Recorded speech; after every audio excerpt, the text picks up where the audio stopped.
வணக்கம் மாணவர்களே. இந்த வீடியோவில் 11ஆம் வகுப்பு வணிக கணிதம் மற்றும் புள்ளியியல் பயிற்சி 5ல் 1ல் 4வது கணக்கு பார்க்க போகிறோம். என்ன கொடுத்துருக்காங்க பாருங்கள். f of x equal to x plus 1 by x minus 1. இங்கே x equal to x not equal to 1 எனில் f of x equal to x என நிறுவுக. பாருங்கள், ஒரே ஒரு சார்பு தான் கொடுத்துருக்காங்க, அதை எடுத்து எழுதிட்டோம். இல்லை எக்ஸோட மதிப்பு கண்டிப்பாக 1 கிடையாது. நம்ம என்ன நிரூபிக்கணும்? f of x equal to x நம்ம நிரூபிக்கணும். இதே கணக்கை நம்ம 10ஆம் வகுப்புல பார்த்துருக்கோம், முதல் சாப்டரில் பார்த்துருப்போம். அதாவது சார்புகளின் சேர்ப்பு, காம்போசிட் அப்படின்னு நம்ம பார்த்துருப்போம். பாருங்கள், எடுத்து எழுதிக்கலாமா? எதை நம்ம கண்டுபிடிக்கணும்? f of x equal to, முதல்ல இந்த f வந்து அப்படியே இருக்கட்டும். இப்போ பாருங்கள், இந்த f of xோட மதிப்பு நமக்கு தெரியும். இந்த f அப்படியே எழுதிட்டு இந்த f of x தான் மதிப்பு மாத்திரம். x plus 1 by x minus 1. இப்போ பாருங்க, ஒரு முக்கியமான ஸ்டெப்பு பாருங்க. சார்பு எஃப்ல எக்ஸுக்கு பதிலாக அந்த முழு பிராக்கெட்டை நம்ம மாத்திரம். அதான் ரொம்ப ரொம்ப முக்கியம். பாருங்க, எக்ஸ் இருக்கா, எக்ஸுக்கு பதிலாக அந்த முழு பிராக்கெட், அதான் என்னது? F of x. எக்ஸ் இருக்கிறது அந்த முழு பிராக்கெட். எக்ஸுக்கு பதிலாக என்ன மாற்ற போகிறோம்?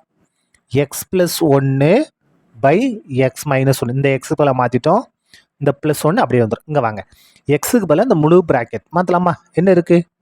X plus 1 by X minus 1. இந்த மைனஸ் 1 அப்படியே வந்துடும். அவ்வளோதான். இதை மட்டும் நீங்கள் கரெக்டாக பிரதிட்டிங்கன்னா அதுக்கடுத்து நமக்கு ரொம்ப ரொம்ப ஈஸி. இப்போ பாருங்கள், ஈக்குவல் டு 1ன்னா 1 பை 1. குறுக்கு பெருக்கல் எடுங்க. முதல்ல பகுதியை பெருக்குமா? 1ஐயும் எக்ஸ் மைனஸ் 1ஐயும் பெருக்குனா எக்ஸ் மைனஸ் 1.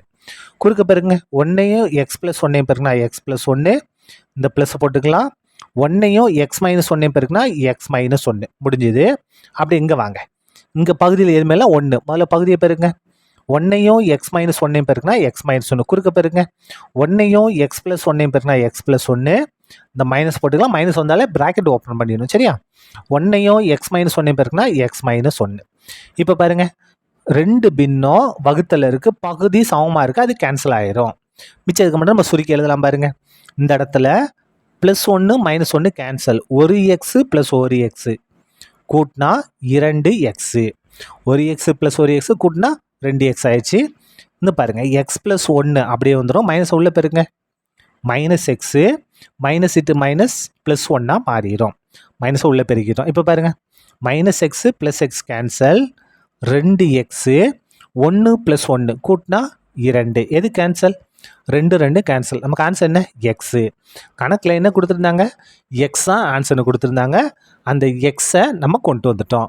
அப்போது f of x equal to x என்பது நிறுவப்பட்டது. சரியா? அவ்வளோதான். இந்த கணக்கு முடிந்தது. நன்றி.